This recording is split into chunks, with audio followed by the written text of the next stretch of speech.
Okay, let's continue. In the previous movie, we looked at the assignment of materiality. We decided which financial statement areas, which FSAs are material and which ones are not. And based on that, we deleted specific sections from the file, even paring down our file a little bit further, making sure we only keep the sections that are relevant to this particular engagement. Now, in this video, we're going to look at the risk identification. And for that, I usually use the understanding the entity document, which is here. But actually, I think this whole area here has a lot of forms that are relevant for risk identification. So it has a lot of checklists that will guide you through specific areas. And whenever when you're filling out the checklist and whenever you think this is a risk, then you can document the risk and store it in our risk database. Now, the file that I've created for this video is based on the profile core. If you do the same process, but then you use, for example, the OneForm Plus profile, instead of the understanding the entity and these checklists, you will probably use the OneForm document. So if you would like to see more detail on that, please refer to the video on OneForm, which is somewhere later in the checklist. Right now, let's have a look at this understanding the entity document, which is located here in the dashboard. So opening up the file, and this document will guide you, will help you to document whatever is relevant for the particular financial statement or company that you're auditing. So it starts out pretty basic with the entity, what does it do, and in which industry does it operate. And as you go along, so I can just collapse this, you will document all your knowledge about the client. And while you're doing that, you will probably think through all the things that impact your client's business. And whenever you think, hey, this is a risk, you can document that through our risk dialog. Now, to help you, we have listed a couple of example risks. So those might be helpful. The way to use this is to copy and paste that into a risk that you're then storing in the risk database. Let's do one example. And when I want to create a risk, I use this button here, which is our new risk button. So I can just click it. It will open up the dialog, which is the risk dialog. And now I can document the risk that I want to add to my engagement file. So let's forget about this part of the dialog for now. We'll get back to that later. And let's start here with the new risk name. So what I have thought of as an example would be a risk for inventory. And I'm saying there's a lot of fluctuation of raw material prices. Okay, so that's my short description. I just copy and paste it, and I'm going to also put it in my long description. Sorry, don't have a better example for now. What could go wrong is actually that my valuation of the inventory might be wrong. Okay, so now you might notice that there's a bit of a workflow to the dialog. I start out here with the risk identification. That's this little piece here. So I do all the basic documentation, I link it, and etc. We'll get back to that. Then here I do my risk assessment. Here I do the risk response, and here I have linkage association to either controls or management letter points reportable items. Sorry, I just forgot that. So let's go back to this risk identification. I got my name, short description. I got the long description. Here I got my what can go wrong. And in this field, the source or reference, we will automatically put in the document number of the document where you identified this risk. So this is really convenient for a reviewer or for yourself when you're looking at the risk at a later point in time. You can always see where was this risk identified. And then it will turn into a hyperlink, so you can just click it and it will take you back to this understanding the entity document.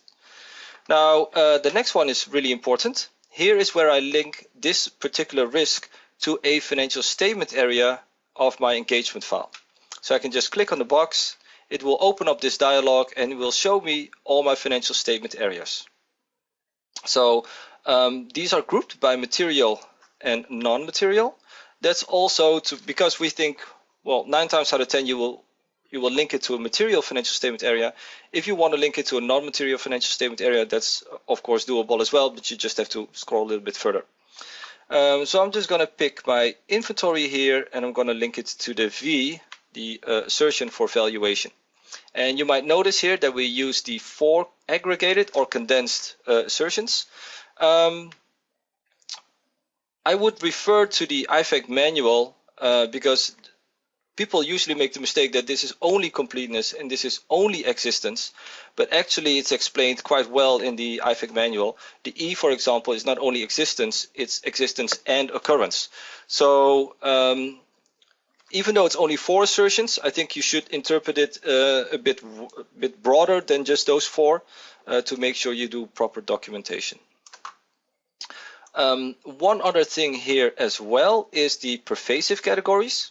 So if you identify a risk and it's a fraud risk, for example, you would not link it to a financial statement area like I just did, but you would link it to a pervasive category. And the impact of that is that it will show up at the top of each and every work program. So yeah, we'll get into that later. I will show it in the work program. Pervasive categories, usually whenever you have a risk there, it's a pretty important risk. It's a big impact on your audit, so that's why we created a separate category for that. Okay, so I've linked my risk to my inventories here. I'm just going to click OK, and you will see now that it here says financial statement areas, inventory. I think we call that a pipeline, and then the assertion valuation. Now, the software, the audit has also linked the business cycle for you. And we've done that because the financial statement area inventories is linked to the business cycle inventory in the financial statement areas worksheet, in the FSA worksheet. So then we can just grab that information, link it for you, just saves you another click. If you want to change it, you can just click the box here, pick another business cycle. Of course, you can also link it to multiple business cycles if that would be applicable. Okay, so that's the first part, that's the risk identification. If you wanted to, you can also collapse this area, this part of the dialog, especially when wording might become quite long here. You might want to collapse some of the basic information so you can right away jump to the more important fields. Okay, the next thing, and usually when you're identifying a risk, you probably don't know all of these yet. So I think when you identify a risk, you would know your inherent risk. And I think 9 times out of 10 it would be high, because if it's not high, why would you even consider documenting it? So I'm going to say this is high. Later on, I will show you that we will look at controls. And I think only after you do your work on controls, so you first have to decide if you want to rely on controls, then you have to decide if you're going to test the controls, and sorry, that's the same. If the control is effective as the result of your testing, and then as a conclusion, you would then say here, my control risk is high, medium, or low. And only after you've done that, you can decide on what the actual risk of material misstatement is for this particular risk. So I'm just going to leave that blank for now. Well, I'm just going to complete it, because this is only my demo risk, and then at least later on I can show you what this would look like in the software. Pretty important here is the checkbox whether or not this risk is significant. So I can just check it. That will make it significant. And there's a little visual reminder here. We show an asterisk, or well, not really an asterisk, or a star for each and every significant risk. So hopefully that attracts your eye, so you right away know this is a significant risk.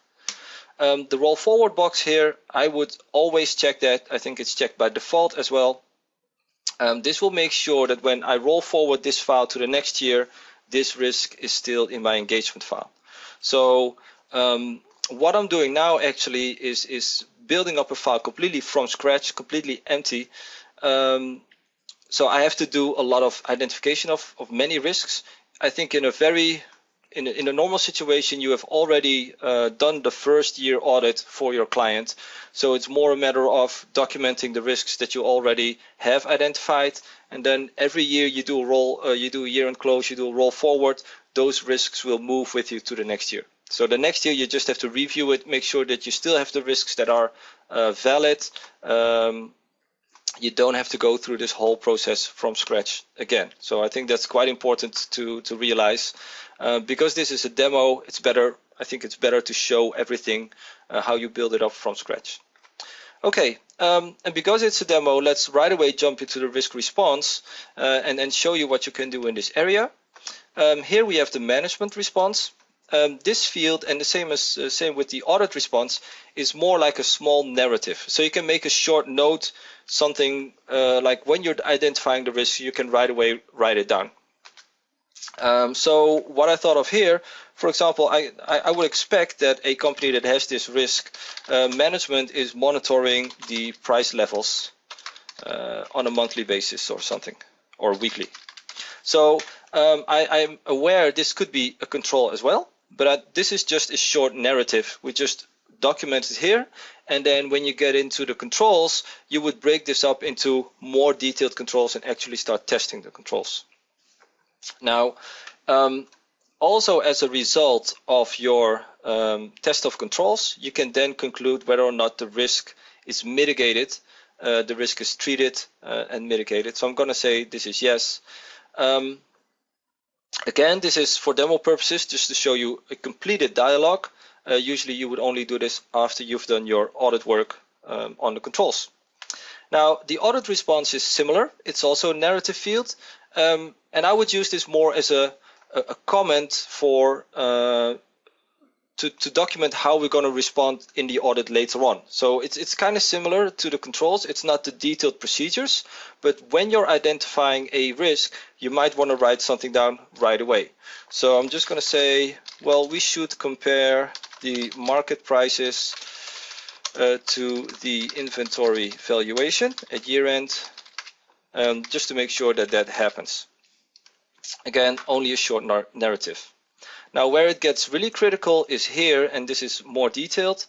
This is where I now link this risk to my procedures. So I'm not sure if you would already do it at this stage when you just identify the risk, more as from a workflow point of view, but we do give you the option. So let's say you know the client quite well, you know this risk, then right away I can jump into this addressed. You will see that as a default, we have already linked the work program for inventory for you. We can do that because it's actually linked in the FSA, so that makes it easier. You don't have to look for it yourself. But if I now want to do a more detailed linking and not only link it to the work program, but to the actual procedures in the work program, I just click to get to this dialog and click on this linkage icon here. So it's a little chain. Wherever you see that in our software, that means linking one thing to another. So it's now opening up the procedures that are in the work program for inventory. Here you will see the short names, and I can now just scroll through and see which procedure is actually addressing this risk. So I'm just going to do, let's see if we have something. Inventory costing, I think that's very relevant here. So I'm just going to select this procedure and all the sub procedures. If I want to read the procedure, I can do it here. It's well, I can enlarge this as well, and I'm now selecting these procedures as part of the audit response to this risk. I'm okay with that. Just going to click OK, OK, and you will now see that under addressed, we actually link the work program and also show you the short name of the linked procedures. So I think this is a very, very critical piece of audit documentation that we do for risks. This checkbox or drop down here, audit has properly addressed the risk, yes or no, that is more like your final conclusion on a risk. So completely at the end of the audit, you might want to run a risk report, go through all your risks and see if the audit has properly addressed the risks. And that is probably where I would say yes or no. So it's more to have something at the very end of the audit. You can tick off all your risks while you're reviewing if you've done enough work to make sure it has been addressed. Okay, so this is, oh, I forgot one visual reminder here as well. the risk treatment mitigation, that's actually also linked to this little checkbox, little tick mark here in front of the risk name. So if controls are effective and they, in your opinion, they mitigate the risk, you can see that right away here with a little visual reminder. Okay, so this is how you manually create a risk. Just by clicking OK, this is now stored in our risk database. It's quite a lot of information, quite some fields that you can fill out or that you need to fill out in order to have the right documentation in the risk dialog. So I would like to show you a couple of ways to make that more efficient, to make that easier for you as a user. Before I do so, I'd also like to mention that all the fields are editable, meaning that if you don't like the exact wording of the field, that's something you can change at the firm level per profile if you want to. You can switch some fields on and off. So there's actually more fields available, but I haven't switched them on in this demo. So that's something you can also do at the firm level per profile. Okay. Now, what you might have noticed is that there's this little, I don't know what to call it, triangle, chevron, I think, next to the risk button. And when I click on that, it opens up a couple of options. So instead of just creating a new risk, which I do when I click the red button, I can also import risks or use caseware risk space. Now, I'm going to use the import risk option. Well, first of all, let me explain risk space. I actually have a new installation, so I'm not sure if it's populating. Risk space is our online library of audit risks, controls, and management ladder points. So when I connect to risk space, and this is free, by the way, for all the users of Audit International, I get to see all the risks in our library grouped by business cycle. So I can use this more or less as a checklist to see if I'm complete in the identification of my risks. And when I go through this list, I might say, okay, this is a good risk, or this risk is applicable to this client. This one too. I can select multiple, click OK, and then these risks will be downloaded into my risk dialog, and I can just fill it out after. What you might notice is that right now risk space has only the names. So it's only this check to help you, are you complete? But you would have to do all this. You have to fill out all the other fields yourself. Now that I've selected multiples, I can use these little navigation tools, navigation buttons, so I can actually cycle through the 3 risks that I've selected, and you can see there the wording changing. And then I could complete the other fields for my risk. So risk space is available for any user of Audit International for free. Just have to get a login and make sure you can access it. But the limitation is that it's only a list of risks. It only gives you the description. Something that has been gaining in popularity is the option to create a risk library at the firm level. So we call it the risk library. Actually, it's just a copy of a regular engagement file. But you, as the firm technical person, technical partner, responsible for quality, whatever, you could create a file, populate it with all the risks that you think are relevant, and then make that available to the users on their computer, which is exactly what I've done. And let me just show you the process and also the benefits. So now I'm picking that import risks option. I'm browsing on my computer and I got a Audit 17 risk library here. I'm selecting that. The dialog is now actually checking which risks are already in the file and which risks are in the risk library. So that might take a while. And now I can select which risks I want to copy over from the library into this engagement file. I'm using this as an example. I'm using the risk library as an example, but you can use the same import feature to copy risks from engagement file A to B. So if you have, for example, a group engagement, a group audit, and you have multiple subsidiaries that are very similar, you might want to copy over risks from one engagement to the other. If you have multiple clients in the same industry, you might want to use this feature to copy risks over from one engagement file to the other as well. So it's actually a very powerful feature. I like this approach of the risk library, and let me explain you why. So my risks are again grouped by business cycle. I'm just going to go through and just select all of them. Click OK. And let me just look for one example that I'm going to use throughout my demo. Here, this one, salesman's bonus.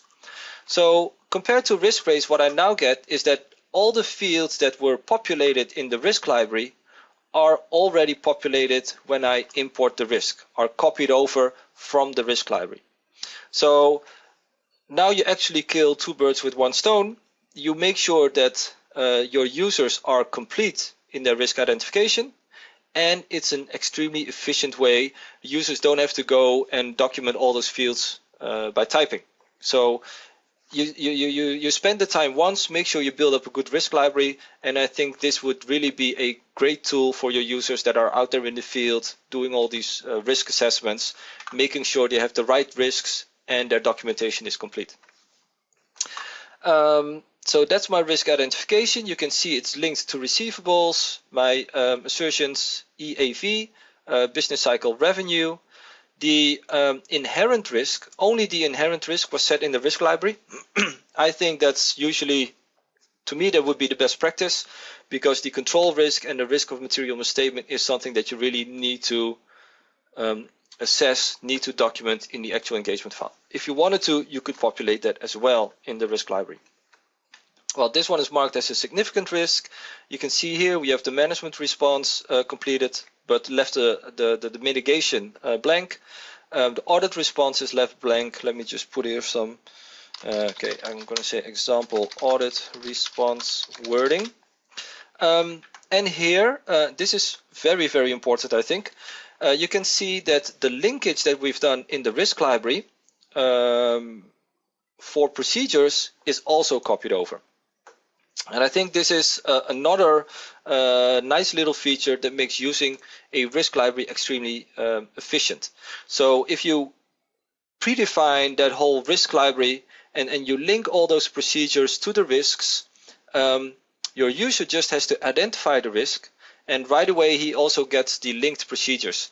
So you create more standardization. If this risk is identified, these are the procedures that we have to perform, but you also take away some thinking, I think usually the harder thinking for a user, for your team members, your staff.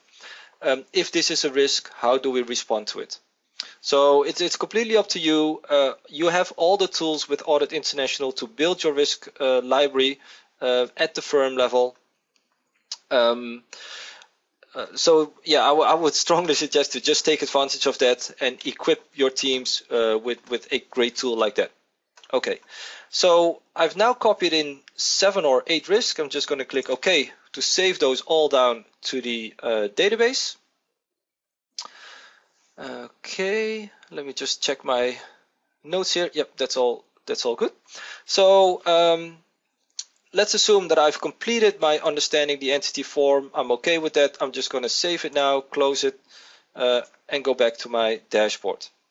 Now, 2 more things I would like to show when it comes to identifying risks. One here is the risk report. The risk report is a list of all the risks that you have identified in your engagement, and which is this part here. Now, the risk dialog, you might have noticed that it's quite extensive. So there's a lot of different fields here. If I just double click this risk, you have all these fields, a lot of documentation on risks. So what we try to do is make it really accessible, a risk report. And we try to do that by creating multiple views. So here under the, this is actually the configuration, the settings for my risk report. There's multiple views. If you pick this document, 520E1, which is in the dashboard under the risk identification, we decided that at this stage in the audit, you probably only want a flat list, a relatively simple list of just the risk name and what can go wrong.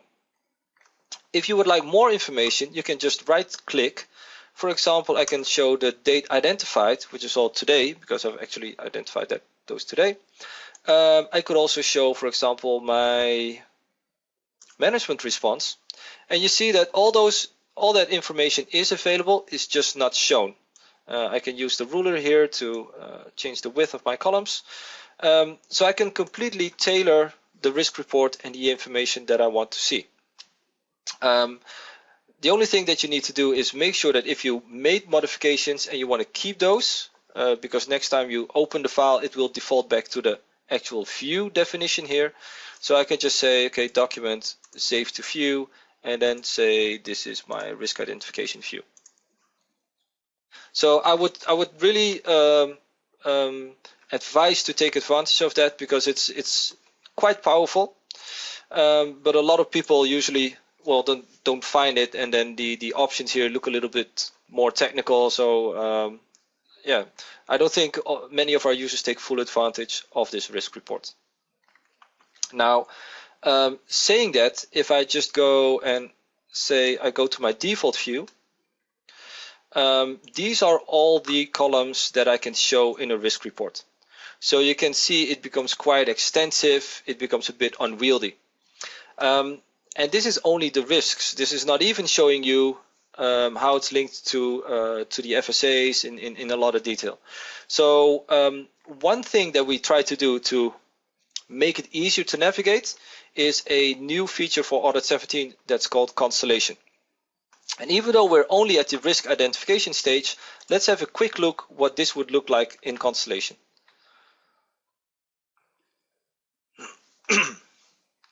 Okay, so there's a separate video on Constellation later on, but I just wanted to show you that it already has value in this risk identification stage of the audit to have a look at Constellation. Because what I see here are my financial statement areas, those are yellow. My business cycles, purple, and the risks that I have identified in red. And you might notice that some are larger than the other ones. So these are significant risks, and these are, let's call it, regular risks. So just by importing the trial balance, doing the mapping, assigning what is material, what is not material, I now get this view. And I would, for example, use this view to see if my the impact of my risks that I've identified is correct. So for example, my salesman's bonus, let's zoom in on that one. I can now see that it's linked to receivables, it's part of my revenue business cycle, but it's not directly linked to my revenue cycle. So maybe that's something that I would like to change, or maybe I think, well, that's not actually complete. This risk has more impact than just on receivables. Okay, so I will not explain all the details on Constellation, that's in a separate video, but just to give you a hint already that even pretty early in the audit process, just after you've identified your risks, you can use Constellation to navigate and see if your risk identification is complete.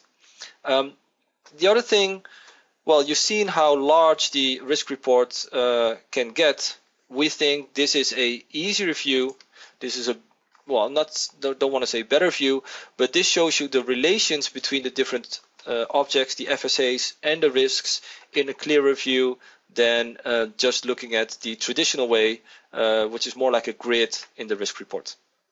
Okay, so from Constellation, I've gone back to the dashboard. And one thing that I forgot is after we have identified these risks, we would want to see the impact of that of those risks on my financial statement areas worksheet. So I'm opening up my FSA worksheet here. And let's have a look now. So everything fits nicely on the screen, and you can see here that in this last column of the FSA, because of the identified risks, we now show you we call it risk counter, that counts the risks that are linked to those specific financial statement areas. Now, that's not all. When you hover over it, you can see the short name. You can see that little star indicating whether a risk is significant or not. So I think this makes it a whole lot more useful, or it bundles a lot of information in the FSA. That's not all.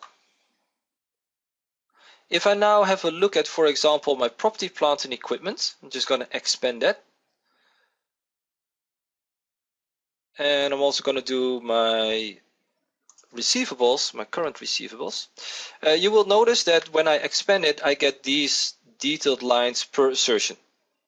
So what we've done for version 17 is that we've given you the option to populate all these columns, inherent risk, control risk, risk of material misstatement, automatically from other documents or from other objects. So for your inherent risk, we've chosen to populate this from the identified risks, because I think if everything is well documented, the risks that you have identified for a specific financial statement area, if that risk is high, then that should translate to your risk assessment at the assertion level. So what I can do now is go and do this for the whole column. So let's say I've completed all my risk identification. I can go to my inherent risk column in the FSA, click on this little drop down, and I could choose to populate it with a value across the whole column, all FSAs, or I can use this proposed value.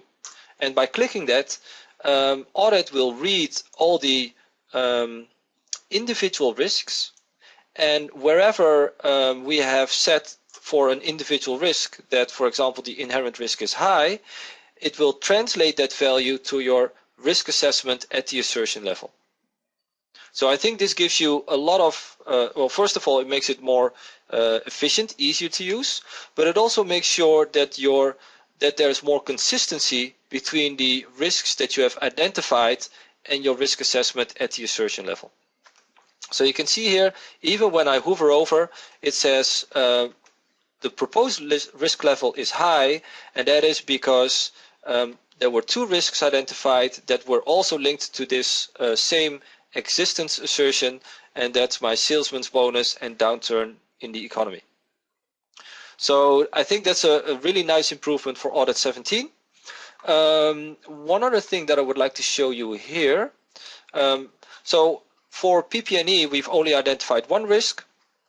So the other values, I can still go in and set those manually. Well, I'm just going to say that's low, this is low, and this is low.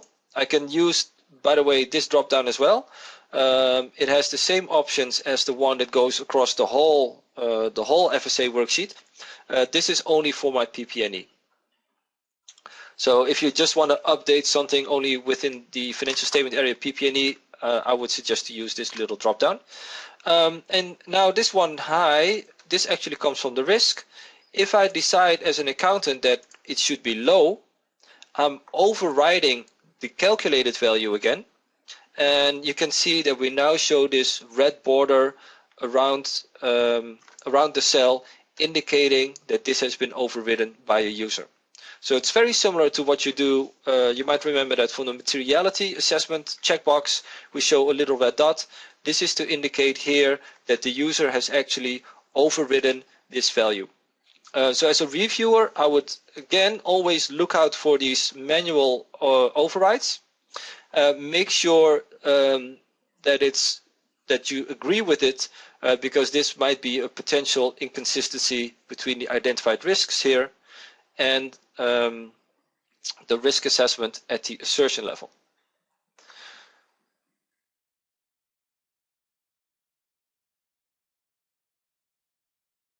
Okay, was just checking my my notes there. I'm just going to complete my inherent risk for receivables current and also set that to high. I think this is already building up to be a very useful overview here in the FSA.